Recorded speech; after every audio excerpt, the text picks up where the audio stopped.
All right, so keep that in mind as this winter storm comes through soon. We're talking snow accumulation and some wet, maybe slushy conditions in valleys. Alana, what should we know here? Okay, so this is an interesting storm, but we've been waiting on this winter wallop for the high country, and here it is. We're looking at heavy snow in the mountains starting tonight, holding on through Sunday. We'll get to valleys, but let's go ahead and start with today, the calm before the storm with high pressure. Now those clouds have moved in. Live view from Tooele County, where we're breaking down the ridge, bringing in cloud cover, and changes are coming. That high pressure getting displaced. We've got moisture knocking on the door of the state line. That's going to continue to fill in as we get through the next several hours. We've had a quiet day, but things are about to change. Not for southern Utah. The southern Utah weather story will be dry, and it's a pretty shot there. Temperatures in the 40s in Ivins will stay dry for the next 7 days in the south, and temperatures will warm. 51 right now in St. George, but look at the 30s in the northern half of the state. Now 37 in Salt Lake, 35 in Logan, 20s in Vernal, 30s in Castle Country and throughout central Utah.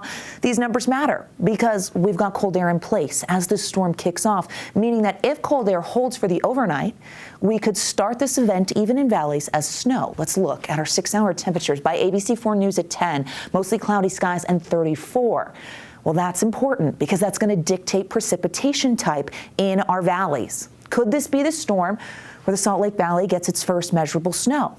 It could. So we're going to watch it closely, but it's right there on the line. Live view from Alta tonight, where this mountain is going to get healthy snow over the next several days. We are just hours away from a winter storm warning going into effect. When we talk about the mountains here, this is a storm that's going to bring strong impacts. We're talking about winter travel conditions, heavy, wet, dense snow piling up pretty quickly, and we will see periods of precipitation. The heaviest window Friday into Saturday morning for the mountains, which is why winter storm warnings for the Wasatch Mountains, Wasatch Back, Western Uintas, Book Cliffs, and the Central Mountains are posted. They go into effect at 8 p.m. tonight, some at 11 p.m. a little further south, but we're looking at heavy snow accumulation, blowing snow, heavy, wet, dense snow.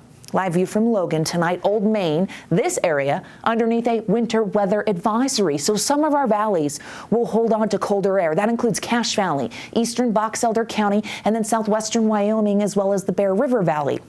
Those areas, because they have colder air, are looking to accumulate some snow. Tricky travel could be expected tomorrow morning. Why are we seeing snow levels rise? Why is it going to be rain on the valley floor? As we look at the western United States, we look at our atmospheric river setup, because we're Pacific Northwest is where this storm is coming from and impacting Utah. You look at low pressure and high pressure and this narrow corridor of moisture getting funneled through those two areas. That goes all the way towards Hawaii.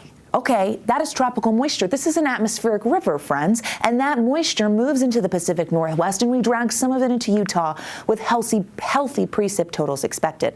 That's why snow levels will rise. They start at the valley floor tomorrow morning, but by the afternoon, they're to the benches, by the evening, to the mountain valleys. They stay between 6,000 feet, 7,000 feet. They dip a little bit on Saturday evening to 5,500 feet, but that just means mountain valleys will likely see a straight snow event, which is why their snow totals are higher. Travel impacts for your Friday morning commute. Wet for the Wasatch Front. We will see that transition from snow to rain. If you're an early morning commuter, you could see some slushy roads. The Wasatch Back, looking at snowy conditions. Cache Valley, slushy and snowy. Also the case for the benches along the northern Wasatch Front in Salt Lake County. And the mountains are going to see heavy snow that starts tonight. Futurecast showing that moisture moving in. This is the snow by 5 a.m. Now you see some rain indicated in green in the West Desert. That warmer air starts to move in. We see it really transition through the afternoon. This is 4 p.m. Periods, waves of moisture, periods of precipitation. By 10 p.m. tomorrow night, the mountains are getting hit hard, and we see heavy rain at times in northern Utah. We watch that slide into Saturday, into central Utah. Here we are by Sunday morning. Our northwest flow will keep us a little unsettled and allow for storms to continue before we quiet down. Let's talk snow totals. They're tricky, okay, because of the snow level. Trace to an inch before it turns to rain in the Salt Lake Valley. Cache Valley at 1 to 3. Northern valleys, Wasatch Front 1 to 3. The Ogden Valley, a little colder, 3 to 7 there. The benches at 2 to 6.